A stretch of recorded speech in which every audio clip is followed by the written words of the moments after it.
হয়তো বেরিয়ে যাবেন এবং এখনো দেখছি কথা বলছেন, জানার চেষ্টা করছেন। আমাদের সঙ্গে রয়েছে আবির। আবির, আমরা দেখলাম যে এই মুহূর্তে মমতা বন্দ্যোপাধ্যায় বেরিয়ে যাচ্ছেন, এই মুহূর্তে ছবিটা তুলে ধরো। মঞ্চের পিছনে যে কন্ট্রোল রুম সেটি তিনি দেখবেন।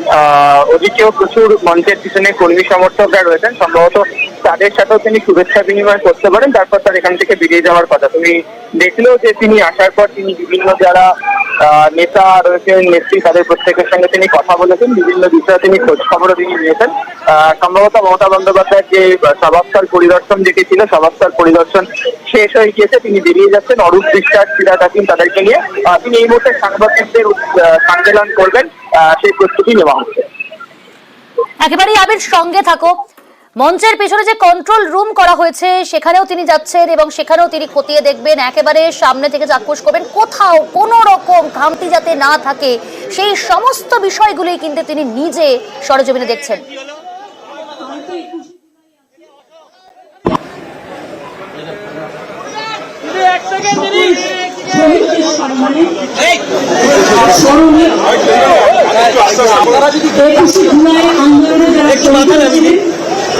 তাদের সহ বিভিন্ন জন আন্দোলনে যারা শহীদ হয়েছে তাদের সকলকে আমরা শ্রদ্ধার্ঘ্য নিবেদন করি। আর আমাদের যত ইলেকশন হয় মামাটি মানুষকে ধন্যবাদ জানিয়ে 21শে জুলাইটাকেই আমরা বেছে নিই মামাটি মানুষকে ধন্যবাদ জ্ঞাপন করবার জন্য, মামাটি মানুষ দিবস হিসেবে পালন করবার জন্য।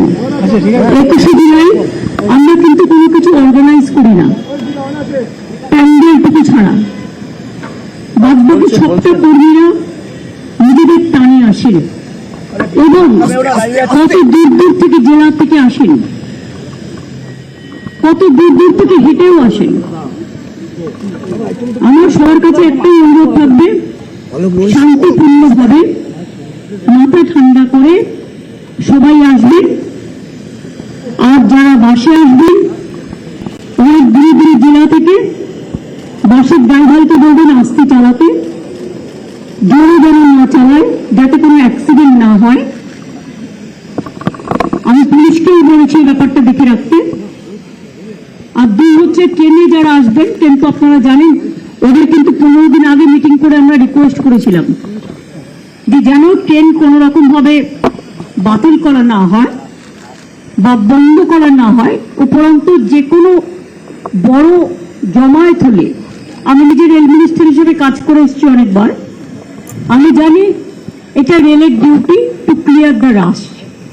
এখানে ফ্রিকোয়েন্সি বাড়ায়, ট্রেনের সংখ্যাটা বাড়ে কি করে? ফ্রিকোয়েন্সি বাড়ায়।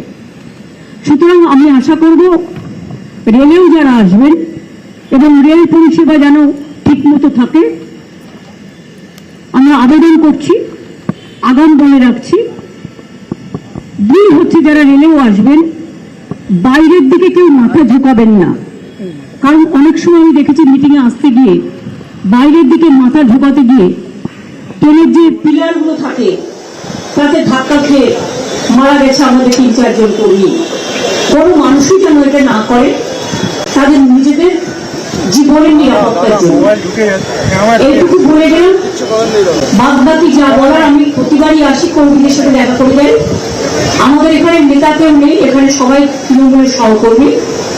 আর কালকে যদি ওয়েদার ঠিক থাকে অখিলেশ আসবে, অখিলেশকে আমি আমন্ত্রণ জানিয়েছি। আমরা প্রত্যেকবারই চেষ্টা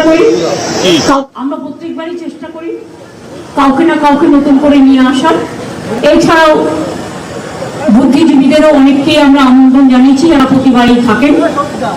তার কারণ এটা যদি কেউ মনে করেন রাজনৈতিক সভা শুধু, তার নয়। এটা বাংলার অস্তিত্ব রক্ষা, দেশের অস্তিত্ব রক্ষা, বাংলা মাকে রক্ষা করার সভাও।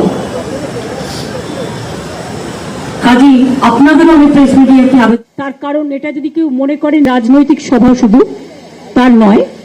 এটা বাংলার অস্তিত্ব রক্ষা, দেশের অস্তিত্ব রক্ষা, বাংলা মাকে রক্ষা করার সভাও।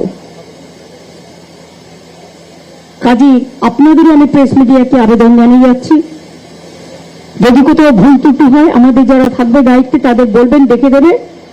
আপনারাও সকলে টাইমলি জায়গা নেবেন, ভালো থাকবেন, সুস্থ থাকবেন।